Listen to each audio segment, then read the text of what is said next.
നമുക്കൊരു solo shopping day കണ്ടാലോ? ഇപ്പത്തെ ഒരു കാലാവസ്ഥ പ്രമാണിച്ച് എവിട്ട് പോവാണെങ്കിലും ഒരു കൊട ആവശ്യമാണ്. അതുകൊണ്ട് തന്നെ ഞാൻ കൊട എടുത്തിട്ടില്ല. ഇപ്പൊ കുറച്ചായിട്ട് എവിട്ട് നോക്കിയാലും കാണുന്ന ഒരു സാധനമാണ് കൊറിയൻ സ്പൈസി നൂഡിൽസ്. അതും അതിന്റെ കൂടെ കുറച്ച് സാധനങ്ങൾ വാങ്ങാൻ വേണ്ടി ലിസ്റ്റ് ഒക്കെ ഇട്ടിട്ടാണ് ഞാൻ ഇറങ്ങിയത്.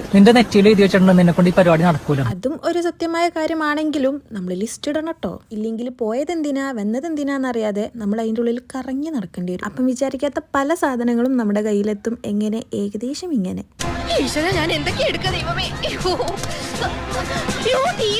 അതുകൊണ്ട് ലിസ്റ്റ് മസ്റ്റാണ് മക്കളെ. പിന്നെ സ്വീറ്റ് കോൺ തിന്നാല് സ്വീറ്റ് ആയിട്ട് മെലിയെന്ന് പറഞ്ഞതുകൊണ്ട് അത് രണ്ടെണ്ണം എടുത്തു. പക്ഷെ അതിന്റെ കൂടെ ഫുഡ് കൺട്രോൾ ചെയ്യണമെന്ന് മാത്രം പറഞ്ഞില്ല. സ്വീറ്റ് കോണും അതിന്റെ മേലെ ഫുഡും എല്ലാം കൂടി അടിച്ചടിച്ചൊരു പരിവായി.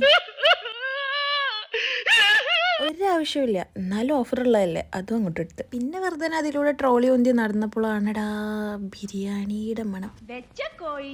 ഇതൊക്കെ കേൾക്കുമ്പോൾ നിങ്ങൾ വിചാരിക്കും ഇവക്കെന്താ വീട്ടിൽ കുടിക്കാനും തിന്നാനൊന്നുമില്ല. ഇനിയിപ്പോൾ വീട്ടിൽ നിന്ന് ഒരു ചെമ്പ് ബിരിയാണി തിന്നിട്ടായാലും പുറത്തിറങ്ങിയാലും വല്ലാത്തൊരു വിശപ്പാണ്. അതെനിക്ക് മാത്രമുള്ളതാണോ എന്നറിയില്ല. ഉള്ളവരുണ്ടെങ്കിൽ കമൻറ്റ് ചെയ്യുക. അങ്ങനെ അതും പാഴ്സൽ വാങ്ങി. പിന്നെ വേണ്ടതും വേണ്ടാത്തതൊക്കെ വാങ്ങി കഴിഞ്ഞിട്ട് നമ്മൾ നെക്സ്റ്റ് ഒന്ന് ഇറങ്ങി.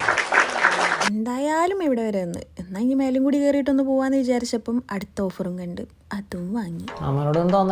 അതും കഴിഞ്ഞ് നമ്മൾ വീട് ലക്ഷ്യമാക്കി പുറത്തേക്ക് ഇറങ്ങിയപ്പോഴാണ് ആകാശം നല്ല കറുകറാ നിൽക്കുന്നത്. അങ്ങനെ നമ്മൾ ബസ്സും ഓട്ടോയും എല്ലാം കയറി ലാസ്റ്റ് വീട്ടിലെത്തി. അങ്ങനെ വീട്ടിലെത്തി നമ്മൾ ലിസ്റ്റ് നോക്കിയപ്പോഴാണ് ലിസ്റ്റിലുള്ള എല്ലാം നമ്മൾ നല്ല വാവുമായിട്ട് വാങ്ങിയിട്ടുണ്ട്. കണ്ടപ്പോൾ സന്തോഷം സങ്കടവും ഒരുമിച്ച് വന്നു. കാരണം ലിസ്റ്റിലുള്ളതിനേക്കാളും കൂടുതൽ സാധനം നമ്മൾ എക്സ്ട്രാ വാങ്ങിയിട്ടുണ്ട്. അപ്പം സങ്കടമാവുമല്ലോ. ഇന്നത്തേക്ക് ഇത്രയൊക്കെയുള്ളൂ. നെക്സ്റ്റ് ഒരു വ്ളോഗുമായിട്ട് പിന്നെ കാണാം. ബൈ.